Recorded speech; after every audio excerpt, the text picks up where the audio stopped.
So I think you're really gonna like this one, guys, because apparently we have a retired US Navy personnel talking about the aliens, the UFOs, and the UAP cover-ups. Yay! You might want to put your kids to bed for this one, guys. Like this video, subscribe if you're brand new. We upload every single day. Shout out to NewsNation and Ross. Roll it. Check this. Tim, you've said publicly that you think UFOs, UAPs are the story of the century.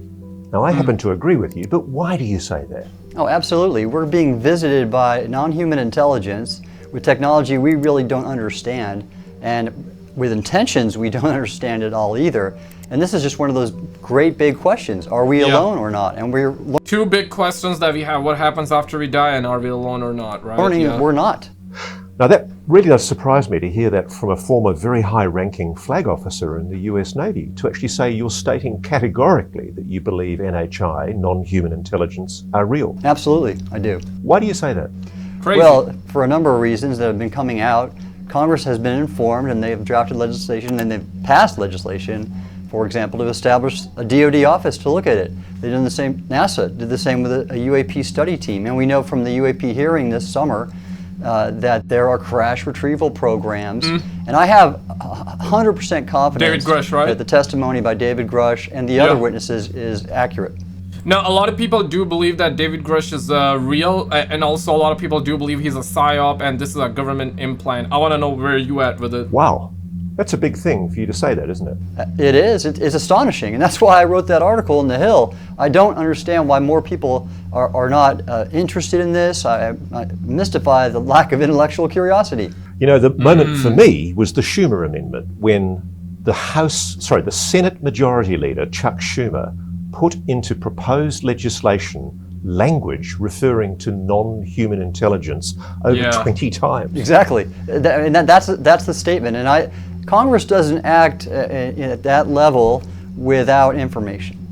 And during COVID, they also did say that the Pentagon actually said that they have acquired unearthly vehicles that are not originated and are not made on this planet, and nobody cares, bro. Nobody cares. Clearly, you believe there's a cover-up.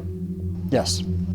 Why are they covering it up? I mean, you're probably one of the more highly cleared public officials from the military, past serving, who's basically come out publicly and said, you think this is real. Why do you think there is this cover-up? What are they concealing? I think money and control, but let's hear his opinion. Well, sure. This is technology we're still trying to learn about, and it could give us an advantage in any military conflict. And so that's a good reason to not disclose the nature of the technology. And I think for the foreseeable future, we don't want to release and disclose all of the technology that we've recovered. However, I think it's about time that we do disclose that we are in contact with non-human intelligence. The day they actually revealed that we are, I guess that would shake everybody up. But at the same time, I feel like that nowadays everybody low-key believes it. So it's like nobody really cares for it. Oh yeah, UFO, how cute. I love watching UFO videos. I love hearing about it, but how cute. That's like everybody's response right now. That's what needs to be put out there in the public. You very prominently sat right behind Ryan Graves in the House Oversight hearing earlier this year. You made a point of being seen to support Ryan Graves, the former fighter pilot, David Fravor, the former fighter pilot, and David Grush, the former Pentagon intelligence officer for the NGIA. Why did you take such a public position? Right. Well, all those officers are speaking out about the phenomena and the need to study it scientifically more and take policy measures. For example, Ryan stood up a nonprofit called the Americans for Safe Aerospace with a very worthy mission to release more information and get pilots to start reporting and really understand the nature of UAP for aerospace safety. That's a very worthy cause. Now, one of my jobs in the Navy, I was the chief meteorologist of the Navy at the time when Ryan was encountering the UAP off the U.S. East Coast. And when I saw that these were occurring, and I think people know that I received a secret email with the Go Fast video attached to it from my boss's operations officer, where I learned now that these were happening and occurring in training airspace and causing near midair collisions. So that's can a brother perhaps get to see those videos? Because this sounds intriguing, like what we talking about, okay? So they're training, they're seeing stuff in the sky, the UFOs are flying, they're going faster than the speed of light, let's just assume that, right, for a second, and causing near midair collisions. Crap, that's insane. Can you see that? Safety issue is important, and I couldn't believe, well, I understood why, but the Navy didn't do anything about that, and then they actually pulled back that email from my computer on the secret network because of the classification issues that we were just talking about. No disrespect, but where you guys are at with it, do you think lies? Do you think it's true? Because I do believe, yeah, personally, I do believe in the aliens and the ET. I do believe that we're not alone, and I have said that many times, and I'm assuming like a lot of you do believe it as well. Some of you probably don't, but you're in search for the truth, or maybe you enjoy videos like that and discussion like that. Fair, that's perfectly fine. But what do you believe? Because I do feel like that people that say David Grush is a PSYOP, government plant, the fact that we just learned that he was sitting right behind him in a Congress last year when there was a hearing happening about the aliens and the extraterrestrial, I feel like that those same people are probably gonna say this guy is also a PSYOP. I'm curious to know what you guys think for sure. Shouldn't there be, I mean, philosophically, shouldn't it be really important that somebody certainly at your level in the Navy be allowed to talk openly to your colleagues about the flight safety risks that these kind of things are posing? Absolutely, absolutely. This is a safety issue. So why do you think they tried to suppress knowledge of that video? Well, it's the overclassification issue that we've touched on, that these UAP and the crash retrieval objects are classified, and it's really kind of a Cold War legacy of overclassification. Tim, I have to say, I think a lot of people sitting back home will be scratching their heads going, wow, a former flag officer in the US Navy, a former Rear Admiral is talking about the existence of a non-human intelligence. Oh, needless to say, I'm baffled. I think everybody watching this video is baffled as well. They're probably baffled as to why you've reached it. Look at that. No way he said that. No way he said that. If you guys are new, it's a running joke on the channel with Bafflemania. Like, it's a running joke. Yeah, I was not expecting him to say that. Okay, we're keeping this in the video. That conclusion. Is there something you know? They're probably baffled as to why you've reached that conclusion. Is there something you know from your briefings as an officer, secret intelligence that you obtained? How have you come by this conclusion? A few reasons for that, Ross. First off, I had a job where I was the superintendent of the U.S. Naval Observatory, and I had a team of astrophysicists that monitored the stars and made star catalogs, and I learned a lot about astrophysics then, and I came to appreciate how large the universe is. And you just cannot conclude when you know that there's 200 to 300 billion stars in our galaxy and there's hundreds of billions of galaxies. To think that we're alone is incredibly arrogant. For one, and then two, as I mentioned, it's like it doesn't need to be religiously, or it doesn't need to be any of that, right? You don't need to apply like any religious rule to this. Just mathematically speaking, logically speaking, so many galaxies, billions of galaxies, and all the galaxies, there are billions of planets in it. I mean, at least there's one planet out there that can support life. At least when you think about the animal life that we have on this planet, that's life. I mean, trees are also alive for, I mean, it's insane. Trees are alive, plants are alive, we got so much of the sea life. Well, we get numbers thrown all the time, 90% or something like that. Let's just say 90% of the oceans are unexplored. You probably heard that saying, right? Billion times already. Yeah, exactly my point. There's so much sea life, there's so many different breeds of dog, cats, all that, a lot of different animals, mammals, other animals as well. It's insane. And we also, as humans, we got different ethnicities, different races as well. We all look different, we all have different belief system and different mindset, and the way we think is different from one another. It truly is baffling to say the least. So mathematically speaking, oh hell no, we cannot be the only one though. Mentioned, I saw on a secret email the Go Fast video in 2015, I believe, and then that just, I knew that was not our technology. Are you disappointed that the US government's not doing more data-driven empirical research investigating UAPs?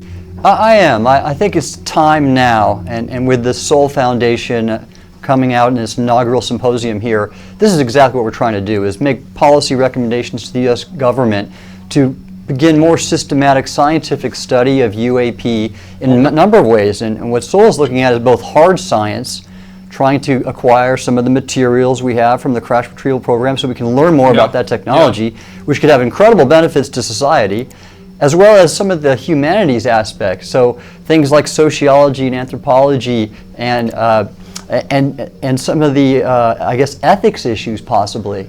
The problem. Now, if you do listen to him, Dr. Stephen Greer, right? He also talks about clean energy and all that. The aliens possess the clean energy, especially the gravity, anti-gravity technology and all that. And if we were to reveal that, and if that were to come into the public fruition, we wouldn't need petrol, the coal, and all the older technology that's ruining the planet. We would be on this renewable technology and apparently that's going to be really good for the planet. But the reason they're not doing it is because control, money. The problem, Tim, is that a lot of the government, if that is to be believed, is still in absolute denial. I mean, you talk as a fact about a crash retrieval program, and we're talking here about retrieved non-human technology, aren't we? Yes. And yet there are people in the government, like until very recently the Pentagon's spokesperson on UAPs, Dr. Sean Kirkpatrick, is still saying he's seen no credible evidence of this phenomena. What do you say to that? So what you have going on right now are, again, legacy classified programs, special access programs, and without congressional direction and White House policy, that's not going to change. And so I don't criticize, for example, Sean Kirkpatrick, because he's just a good soldier doing what he's told to do.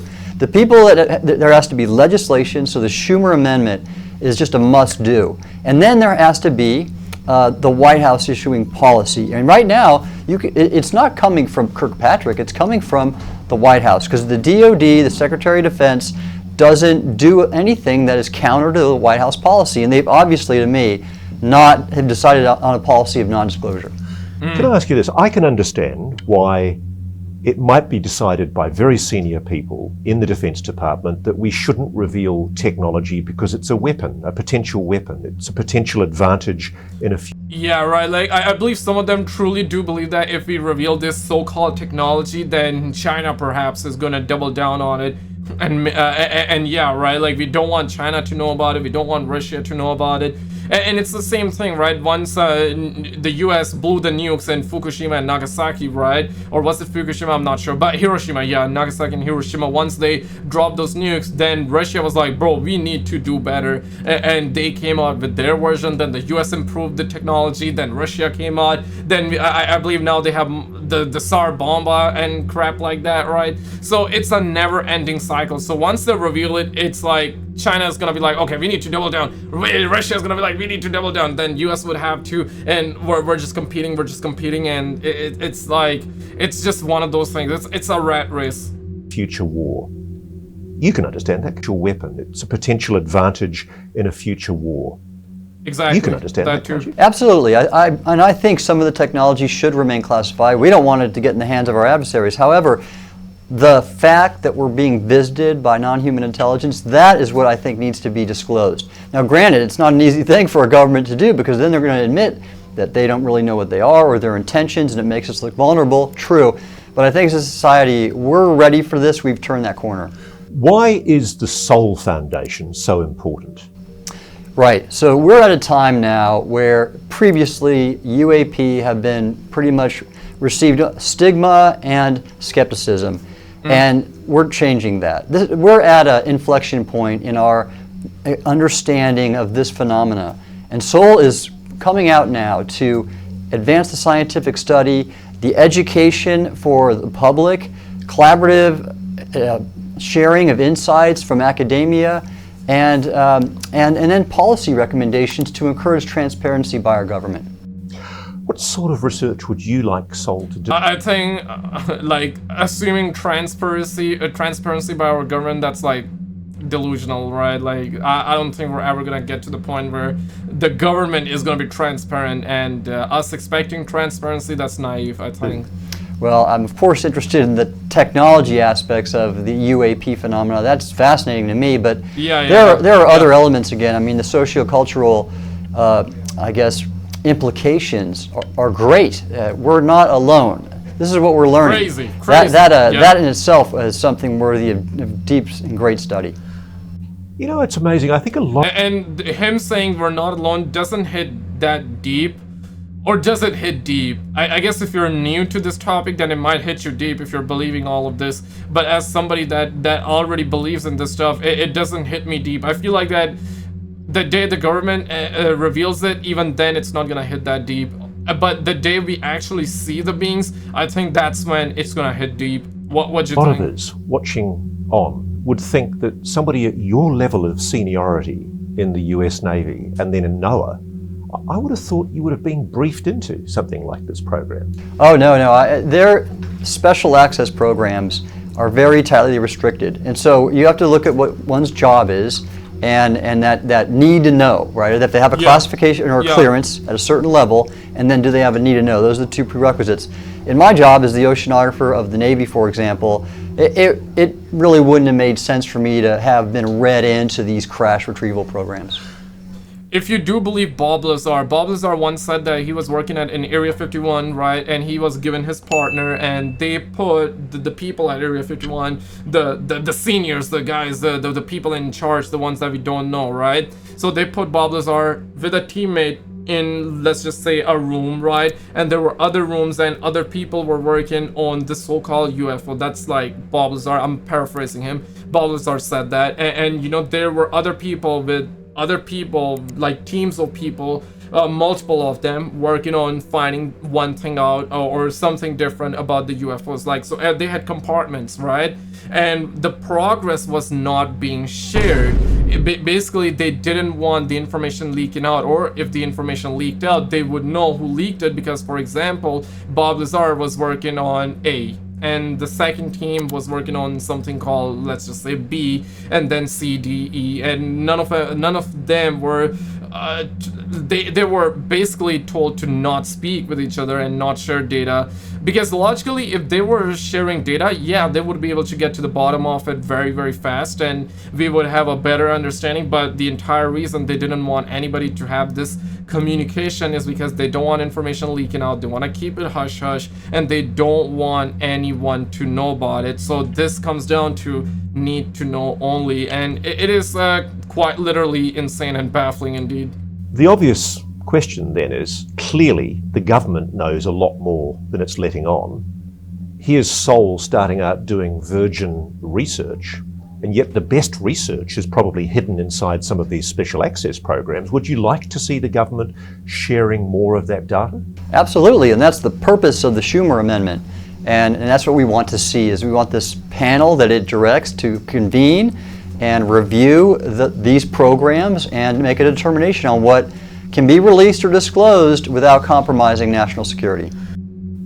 Now, Tim, I don't think it's a coincidence. National security, okay. That the jet fighter pilots who came forward are US Navy. There's a lot of US Navy behind the push for transparency.